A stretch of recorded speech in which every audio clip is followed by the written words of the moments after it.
Muy bien. Les invito entonces a abrir sus Biblias en la carta de Santiago. Hemos dejado en el versículo 8. Si usted se ha añadido en esta noche, hemos comenzado en el versículo 1. Y es una preciosa carta, muy práctica, del medio hermano de Jesús a los hermanos dispersos que alguna vez fueron ovejas de su congregación ahí en Jerusalén, pero ahora estaban fuera, expatriados. Y seguramente los informes que llegaron a Santiago no eran muy buenos.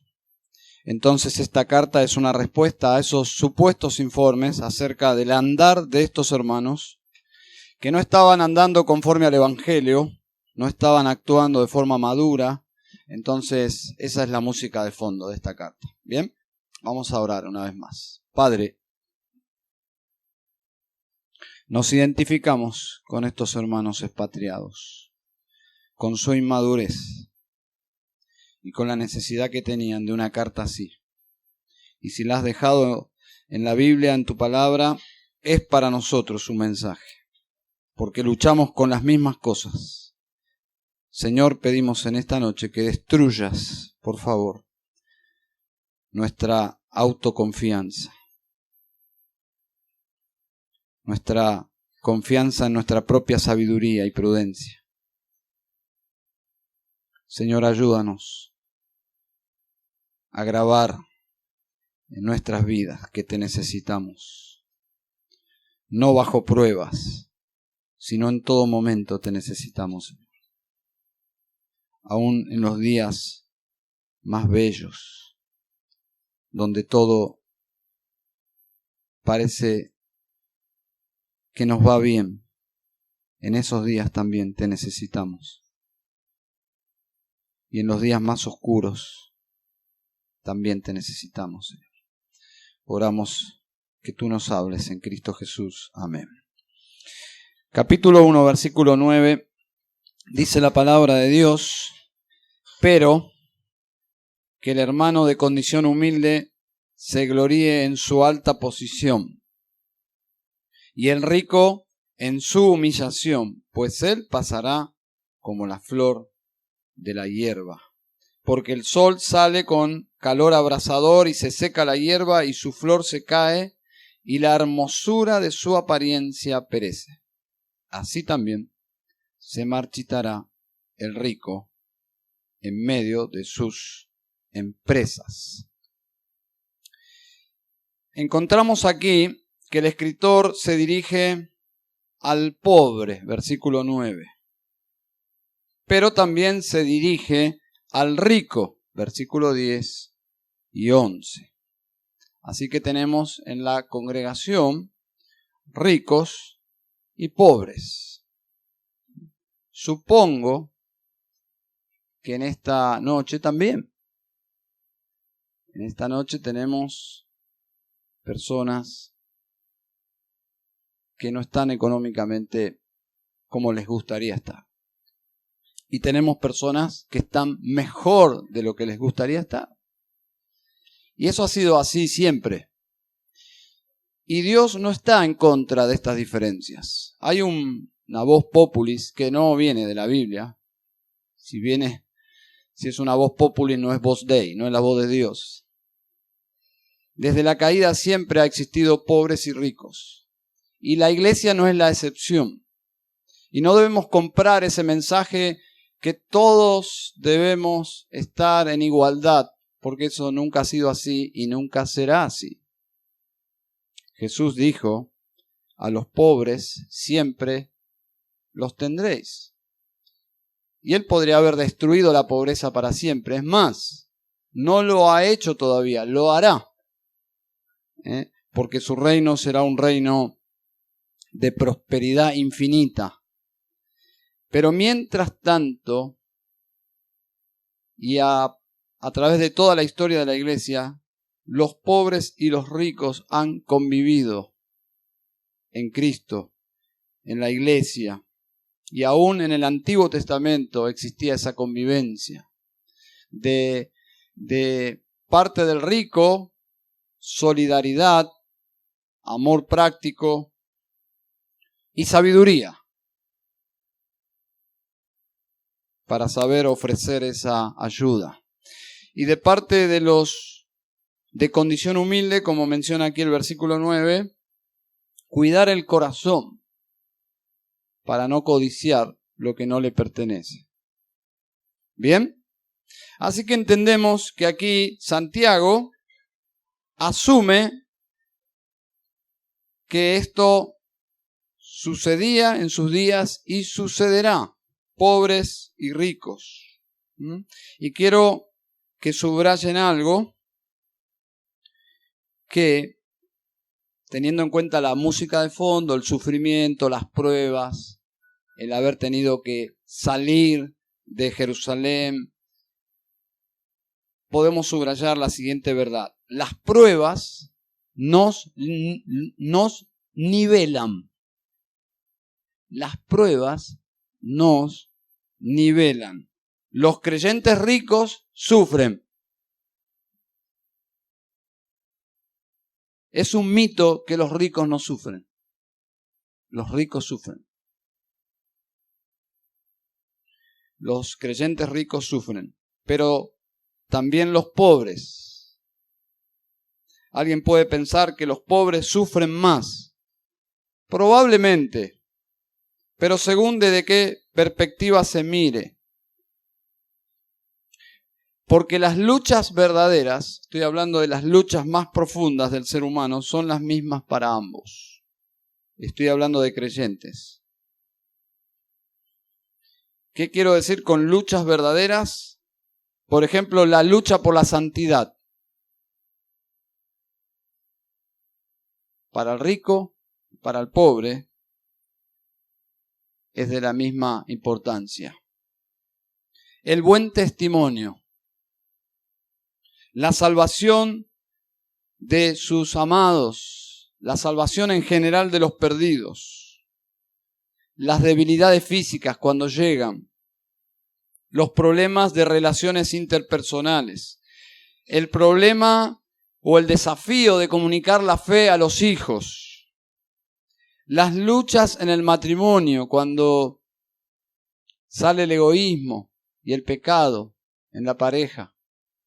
Esos asuntos vienen a nosotros como cristianos más allá de la clase social que Dios nos haya dado. Y simplemente para ilustrarlo, ustedes habrán visto en épocas de elecciones, cuando llega esa fecha, la democracia permite reunir a todo tipo de ciudadanos en un mismo lugar. Ricos y pobres, todos van a escuelas de diferentes barrios y allí se encuentran, sin distinción de clases sociales. En la fila de votación, mesa número tanto y no sé qué asunto, encontramos allí a dos Pérez, un Pérez pobre y un Pérez rico. Los dos en la misma fila. Encontramos dos Gutiérrez, dos Ferreiras, uno rico, uno pobre. Así son las pruebas. Las pruebas nos colocan en la misma fila con el mismo desafío. ¿Y cuál es ese desafío? Confiar en Dios y descansar en su voluntad, no importa la clase social.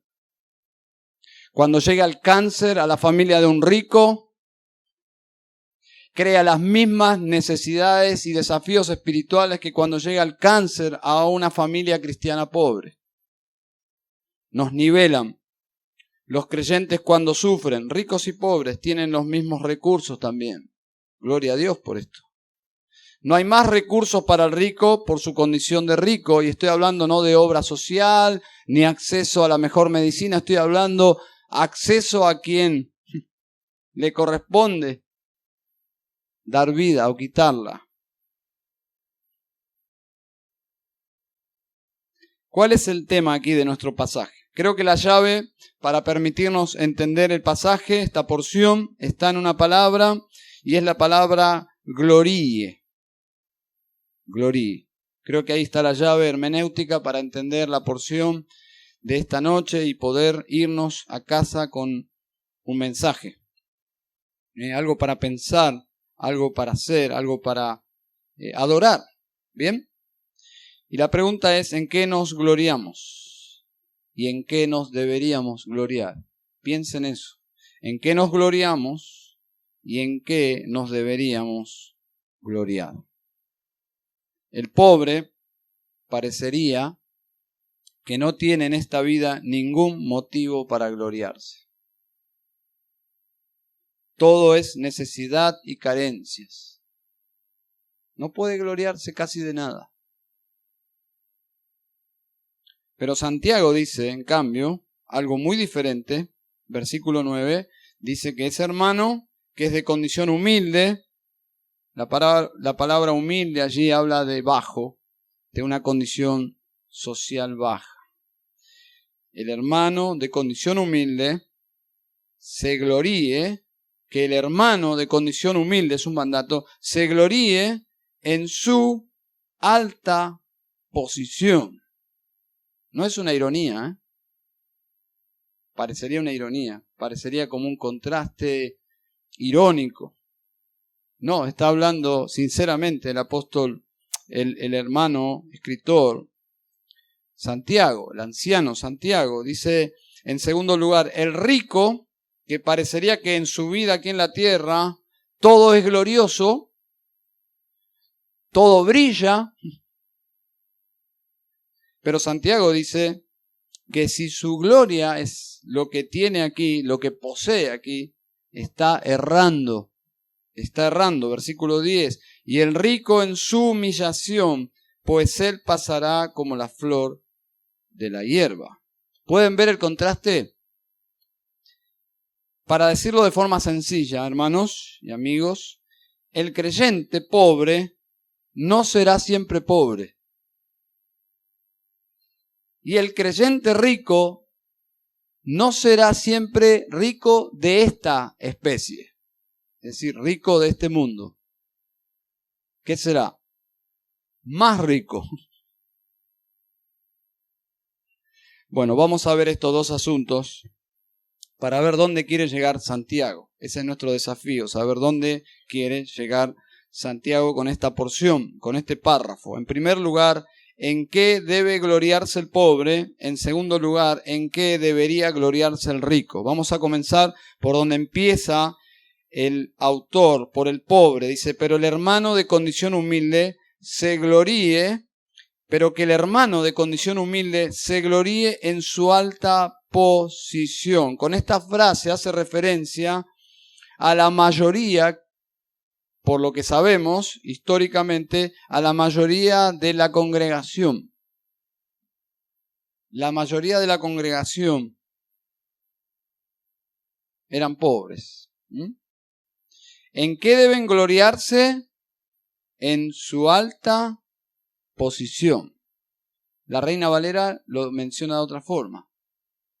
En su exaltación. Está usando un juego de palabras. El hermano de posición baja, gloríese en su posición alta.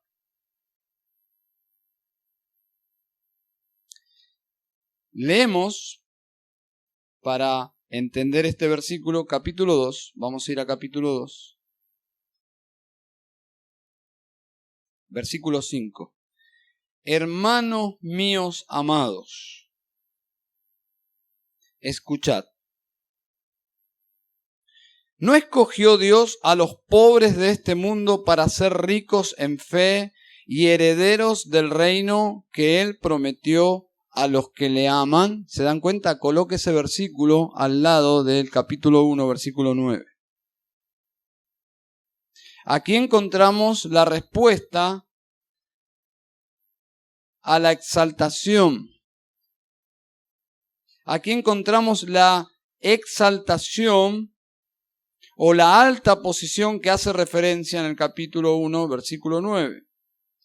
que los de humilde condición, los pobres de este mundo, sean ricos en fe y herederos del reino de Dios. Esta exaltación no es reconocida por el mundo en absoluto. La gente puede ser que diga, mirá ese niño. ¿Qué niño? Es ese que va ahí. ¿Sabés quién es? No tengo idea. ¿Quién es? Es el hijo de Messi. ¡Wow! Ya ese niño como que brilla más que otros niños, después de saber su apellido. O esa joven que va allí, ¿quién es? Es la hija del gobernador. Y esa mujer que pasó en su auto ahí es la esposa de fulano. Y aquel hombre que va allá es el dueño de tal empresa. O aquel que va allá es el director de... Y nosotros como que necesitamos etiquetar a la gente.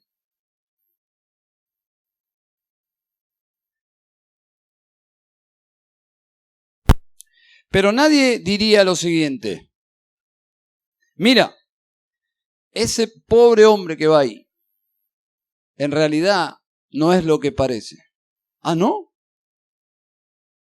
No, ese pobre hombre que va ahí no es lo que parece. ¿Y quién es? ¿Sabe quién es su papá? Dios, el creador del universo. No va a pasar. ¿Pero es verdad? Bueno, a eso hace referencia Santiago. Primera de Juan 3:1 dice, mirad cuál amor nos ha dado el Padre para que seamos llamados hijos de Dios. Por esto el mundo no nos conoce, porque no le conoció a Él. Piensen un poco, en el sistema de valores de este mundo, tenemos a hijos de Dios caminando entre los mortales, son mortales, pero son hijos de Dios y el mundo no los reconoce. Pero el escritor de la primera epístola, Juan, dice, si ni siquiera le conocieron a Él, el mismísimo Hijo de Dios, el mismísimo Hijo creador, vino en persona a este mundo y no le conocieron. El mundo no nos conocerá a nosotros, porque ni siquiera le reconocieron a Él cuando estuvo en este mundo. Entonces, nuestra gloria está oculta. Está oculta para los demás, pero no para nosotros. Nuestra gloria, ¿de qué se trata nuestra gloria? Observen, el hermano de condición humilde. Que el hermano de condición humilde, el pobre, se gloríe en su alta posición. ¿Cuál es la exaltación más grande que un ser humano puede lograr en este mundo? Algunos dirían un premio Nobel, quedar en la historia de los premios en alguna categoría. Un campeonato mundial de algún deporte, un Grammy, un récord, ser reconocido como un ciudadano ilustre. ¿De eso se trata la gloria? ¿Será que eso llenará nuestras almas? El ser humano que no conoce a Cristo vive para exaltaciones vanas, para subir a podios que se suponen que son gloriosos, pero son demasiado bajos. Toman carrera para elevarse y solo se elevan unos pocos centímetros. Mucha carrera para elevarse tampoco, ¿no?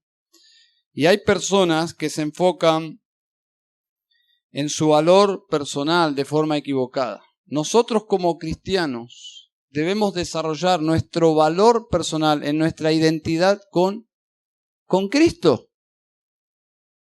Pero en cambio podemos fallar, enfocarnos en la ropa que vestimos, en ciertas marcas o en la moda, o en la casa que poseemos, o en el auto que conducimos, los más jóvenes, en la popularidad de la escuela, en ser alguien reconocido allí, en ese pequeño mundo. Otros en pertenecer a tal o cual empresa. Otros en logros académicos, como si el alma se llenara si lograra tal título, una licenciatura, un doctorado, lo que sea.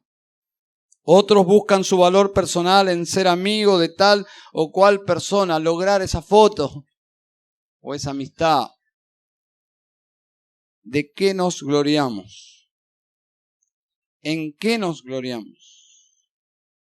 Y saben, nuestra gloria puede ser verdadera o falsa, y para testear si es una verdadera gloria, deberíamos preguntarnos, ¿en qué nos gloriaremos a la hora de la muerte? Ese es el escáner perfecto para medir la profundidad y el valor de nuestra gloria. A la hora de la muerte se verá si nuestra gloria era una gloria verdadera.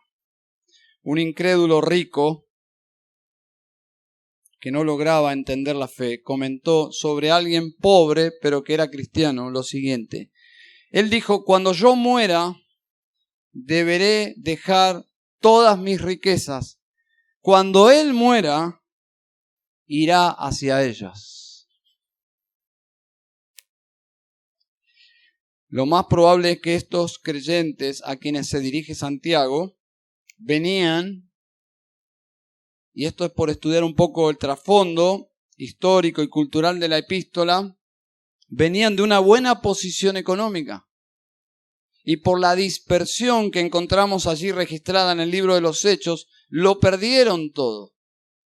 Algunos ricos continuaron siendo ricos porque pudieron trasladar sus riquezas, pero la mayoría no.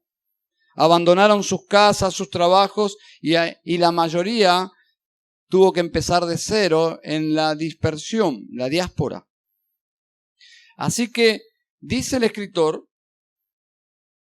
que se gloríe en su alta posición. No solo por lo que les espera en el futuro. Hay personas que ven como, bueno, sí, en el cielo, como si eso fuera poco.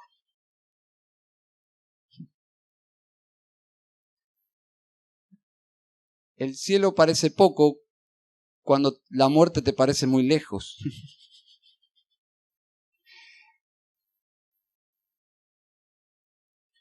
Debemos gloriarnos por la posición en Cristo en el presente. Ya es una realidad nuestra salvación y acceso a Dios, por eso podemos gloriarnos. En un sentido, Santiago está insinuando que dejen de lamentarse por lo que dejaron en Jerusalén, por lo que perdieron, por lo que no tienen. Dejen de lamentarse, o por lo que otros no perdieron y ustedes sí. Dejen de quejarse en un sentido y gloríense en lo que ya poseen, que es glorioso. Que es glorioso. Lo que nadie les puede quitar. Jesús dijo eso, ¿no? Jesús dijo, la vida del hombre no consiste en la abundancia de los bienes que posee. ¿Quién lo dijo? Alguien más rico que Salomón. Jesús. Quien él podría haber venido de otra forma. Pero él vino, nació en una familia humilde, trabajadora, y se mantuvo en una postura humilde, vivió humilde y murió humilde. Aunque su sepultura fue entre los ricos, dice la profecía. ¿Para qué necesitaba una tumba si solo la usó algunas horas, ¿no? Pero aquí tenemos a quien dijo de qué se trata o en qué consiste la vida. No consiste en la abundancia de los bienes que posee. Primera de Corintios 1:31, Pablo añade, para que, como está escrito, el que se gloría, gloríese en el Señor. Tenemos una lucha muy grande. Nos daría vergüenza verbalizar lo que pensamos, pero los hombres luchamos con vanidades, con falsas glorias o vanagloria. Pablo dice, los cristianos debemos enfocarnos en la verdadera gloria y gloriarnos en eso. ¿De qué nos gloriamos? Bueno, hemos cantado un himno precioso hoy, ¿no? Un himno escrito en 1913 por Jorge Bernard.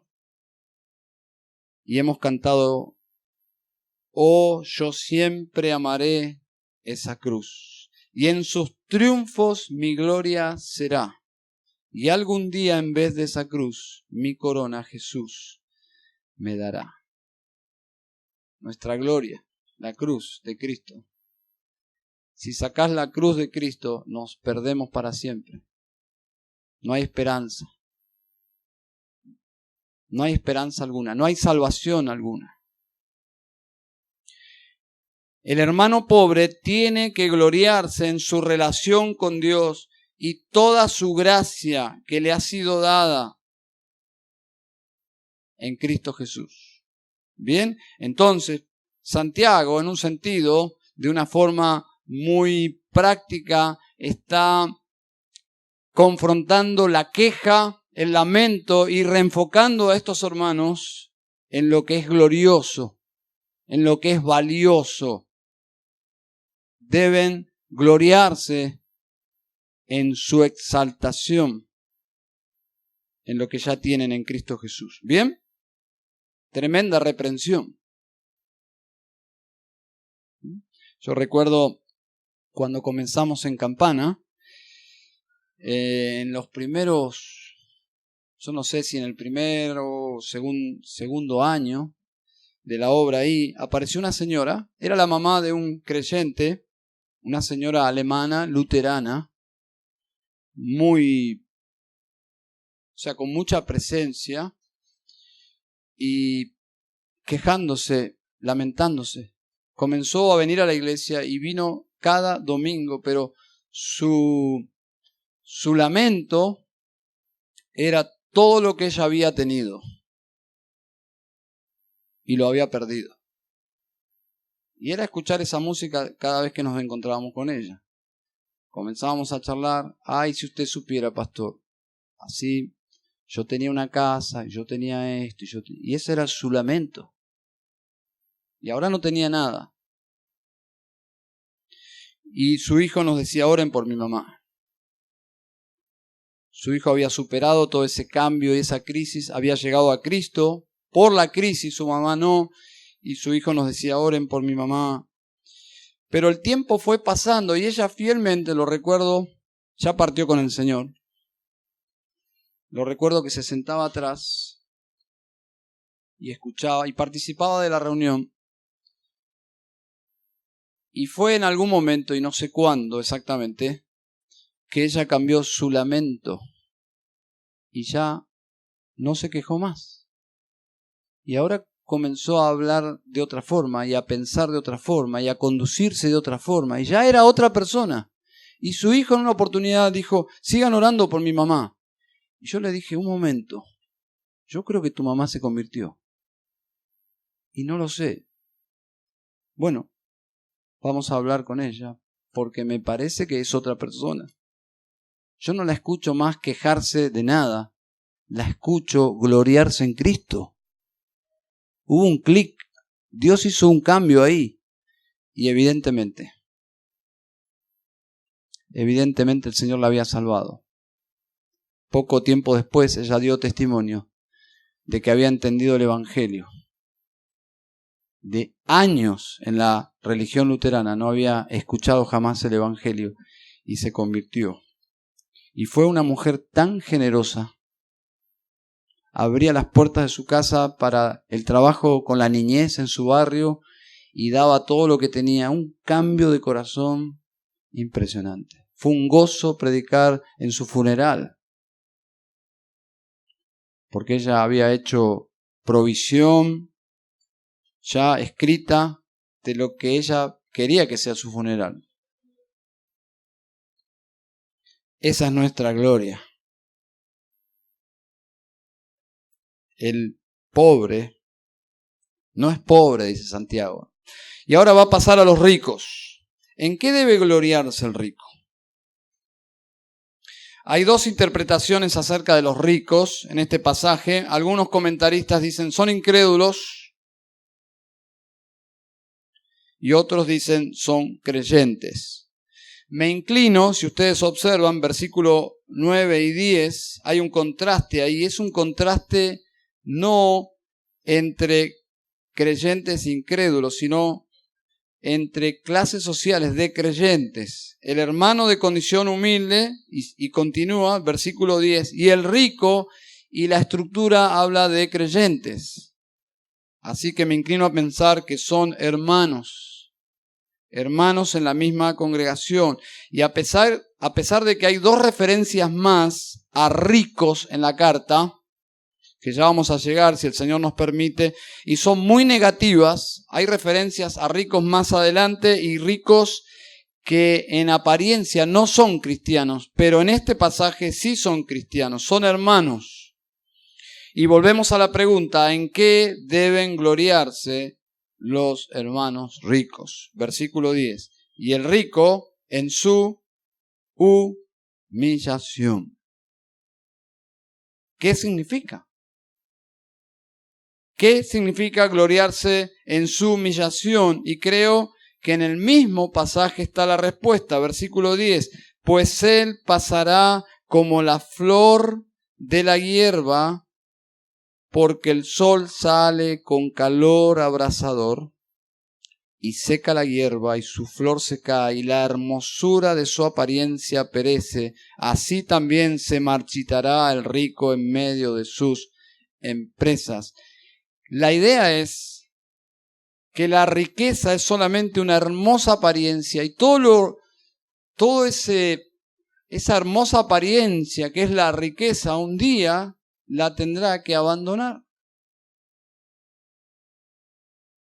Como la apariencia de las flores de la hierba, y Santiago hace alusión a unas flores de Palestina, que ellos conocían muy bien y que Isaías menciona también en capítulo 40, versículo 6, dice, y toda la gloria del hombre como la flor de la hierba se seca y la flor se cae. Habla de la existencia breve de la vida, pero también si alguien en esa existencia breve logra reunir riquezas, las abandonará. Es decir, ese sol abrasador es la muerte que llega y ya no podemos disfrutar absolutamente nada de todo eso que hemos conseguido con tanto esfuerzo. Son flores muy lindas, pero con una existencia breve. Pablo menciona lo mismo, hace el mismo balance, 1 Timoteo 6:17, a los ricos de este siglo manda que no sean altivos, ni pongan la esperanza en las riquezas, las cuales son inciertas, sino en el Dios vivo, que nos da todas las cosas en abundancia para que las disfrutemos. ¿Se dan cuenta? Pablo no era ni comunista, ni socialista, ni estaba en contra de las riquezas. Simplemente le comunicaba a Timoteo que enseñe en las iglesias cómo los ricos deben conducirse de esta forma. Que no sean altivos, es decir, que no vean a sus hermanos desde arriba, ni que pongan su esperanza en lo que poseen, sino que vivan confiando en el Dios vivo como si fuese un gran desafío, y lo es. Y lo es. Pero Pablo agrega y dice, Dios nos da todas las cosas para que las disfrutemos. Así que si el Señor te ha bendecido, hermano, con riquezas, disfrútalas. pero no confíes en ellas. Y no disfrutes más de tus riquezas que de Dios.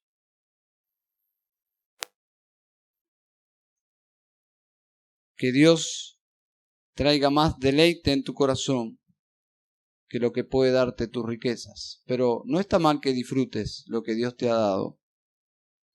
El Señor habló de lo mismo en Lucas 12:21. Así el que hace para sí tesoro no es rico para con Dios.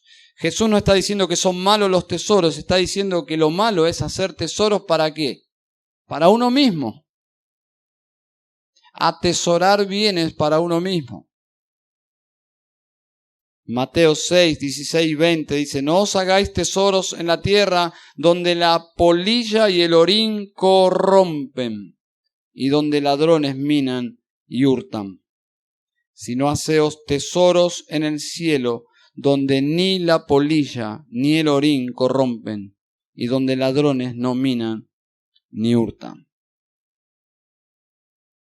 Creo que el asunto aquí de gloriarse equivale a dónde ponemos nuestro valor personal. ¿Por dónde pasa nuestro valor personal? En el sistema mundanal, las personas valen por lo que poseen, ¿verdad? Esas son las reglas de juego, pero las reglas de juego del mundo. Pero en la escala de valores de Dios no. Nuestro valor personal no viene por lo que poseemos. Viene por lo que tenemos en Cristo. Cito, Filipenses 3:3. Nos gloriamos en Cristo Jesús. Nos gloriamos en Cristo Jesús. Segunda de Corintios 12:5. De mí mismo en nada me gloriaré. Romanos 5:2. Nos gloriamos en la esperanza de la gloria de Dios. Es muy clara la Biblia, en qué nos gloriamos y en qué no nos gloriamos. Salmos 44:8. En Dios nos gloriaremos todo el tiempo. Gloriarse en su humillación significa que ellos se van a morir como todos los demás seres humanos y lo dejarán todo. La gloria del creyente con dinero es la misma gloria que el creyente sin dinero, es Cristo. La identidad del rico y del pobre es la misma, su relación con Cristo. No hay otro motivo de gloriarnos. Ahora quiero decirles algo, algunas cosas más y concluimos. El pecado hace que no manejemos correctamente, bien, el asunto de la pobreza y el asunto de la riqueza. El pecado nos desbalancea. Ser pobres nos puede hacer quejosos, manipuladores, deshonestos, desesperanzados y resentidos, ¿sí o no? Y todas esas cosas no las produce la pobreza. La produce el corazón descontento, el corazón no espiritual, el corazón que no valora lo que tiene en Cristo. Entonces, los pobres tienen un gran desafío, que la Biblia es honesta y los menciona. Hay un proverbio donde es como una oración, dice, Señor, no me des ni pobrezas ni riquezas. Porque ahí el escritor está reconociendo que somos pendulares y de ambos lados vamos a tener dificultades. Pero el rico puede ser altivo, Pablo lo menciona, puede ser insensible, puede ser egoísta, puede ser autosuficiente y puede ser superficial. De ambos lados hay debilidades y el pecado hace que no sepamos cómo manejarnos. No importa la clase socioeconómica que tengamos, nuestra gloria, dice Santiago, debe ser Cristo. De eso habla nuestro pasaje de hoy. ¿De qué nos gloriamos? Gálatas 6:14 dice Pablo, pero lejos esté de mí gloriarme, sino en la cruz de nuestro Señor Jesucristo. ¿Saben? Así como las pruebas nos nivelan, la cruz nos nivela a todos, más allá de la pobreza o de la riqueza. Allí Cristo nos compró, tomó nuestro lugar y logró lo imposible para nosotros, nuestra salvación. ¿Está allí nuestra gloria? Al Cordero, ¿se acuerdan esa canción? Al Cordero, gloria. Al Cordero, gloria. Al Cordero que fue inmolado, gloria. El Cordero de Dios que fue sacrificado por nosotros, Apocalipsis 1:5, y de Jesucristo el testigo fiel, el primogénito de los muertos, el soberano de los reyes de la tierra, al que nos amó y nos lavó de nuestros pecados con su sangre. ¿Dónde está nuestra gloria? ¿Dónde está nuestra gloria? Les comparto para terminar esta ilustración que probablemente ya la haya escuchado, pero le puede ser útil a alguien.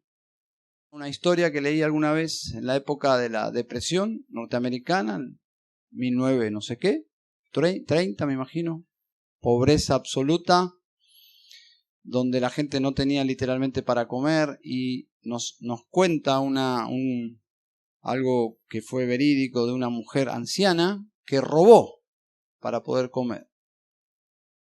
Y fue sorprendida por el dueño del negocio, que también la estaba pasando mal. Y bueno, como en las películas, el famoso policía del barrio acudió y fue remitida esta señora, esta abuelita, tristemente a ese tipo de juicios rápidos de situaciones leves. Y allí se presentó ante el juez esta mujer avergonzada en su pobreza, sorprendida en el mismo acto de robo, sin excusas. Entonces el juez la miró con mucha compasión, pero con la obligación de hacer cumplir la ley que él representaba. Le dijo: abuela, usted ha robado. Sí, señor juez. Usted ha robado y le cabe el título de ladrona. Y ella comenzó a llorar. Y no importa las excusas, robó. Era una ladrona. Y abuela, la ley es muy clara. Usted tiene que pagar $50 de fianza para poder librarla de la cárcel, porque usted es culpable. La ley la condena, usted es culpable y yo como juez tengo que hacer cumplir la ley. Y la abuela comenzó a llorar y dijo: imposible, robé porque no tenía absolutamente nada de dinero. Y esta es una ilustración del Evangelio, porque ¿cómo resolvió el juez, que tenía compasión por esta mujer y la quería librar de la cárcel, pero sin pasar por alto la ley? Bueno, creo que muchos conocen la historia, ¿no? Ese juez se enterneció al punto que sacó de su propia billetera los $50 y su juez se convirtió en su salvador. Pagó la fianza, la ley fue cumplida y el juez mostró misericordia para con la culpable. Y esa mujer que era culpable no fue declarada inocente, no, fue declarada libre de culpa y cargo. Era culpable. La ley fue satisfecha y el juez mostró misericordia. Esa es la justificación. Todo se trata de lo que pasó en la cruz, sí. En la vida o la muerte. ¿Y qué va a hacer usted con sus pecados? Pero para eso vino Cristo. Cristo vino a salvar a los pecadores. Si usted se humilla ante Cristo y cree en Él como su Salvador, Dios la perdona en base a los méritos y a la obra de Jesucristo. Y a pesar de que usted es culpable, usted puede escapar de la justicia de Dios. Usted puede escapar del infierno si se refugia en Cristo. Y ese es el mensaje en esta noche.